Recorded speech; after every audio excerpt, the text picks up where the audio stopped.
Okay, so we're going to listen to a clip in a minute here of this guy. I believe his name is Professor Robert Payton, but it's an interview that was on Sky News here recently. He's talking about the Iran war in the context of sort of military history and why these sorts of aerial campaigns that the United States is trying to uh, do right now generally not only fail but actually make the situation worse. And we've seen that time and time and time again. So let's listen to him for a second. Where the illusion of the 100% tactical success, which is real, it's the success of the bombs blowing up the targets is not false. It creates the illusion of control of escalation.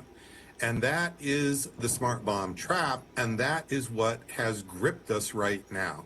And the problem is that once we drop those bombs and once we announce regime change is our goal, and we had no other tools trying to do this from the air, this has never worked in over 100 years. This is not like it works sometimes or rarely works. I'm choosing my words carefully. President Trump is up against the weight of history here. And it's the illusion of the smart bombs being near perfect in destroying their target. And the problem is when those bombs fall, they change politics in the target. They inject nationalism into the regime. They inject nationalism into the society. And they essentially fuse the regime and society against the air power attacker. And this is what you are seeing, because now society and the regime are taking more risky steps. And they do things that no one anticipated before. So, yeah,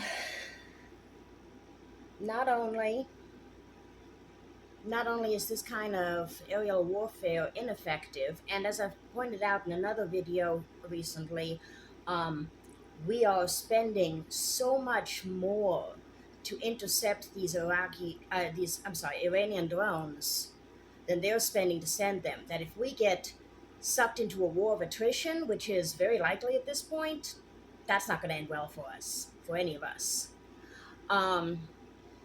And then it's like he said, when you start bombing civilians in a country, do you think that you are going to be hailed as some sort of liberator when you come in? Do you think there are going to be people like cheering you in the streets? Fuck no.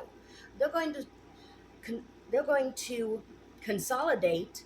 They're going to come together and unify against you, putting aside their own differences, even in large part, because they see you as the greater enemy and the greater threat. And quite frankly, right now, everyone inside and outside of America is kind of seeing America as the greater threat. And that should tell you something in and of itself about the motives and means of this administration.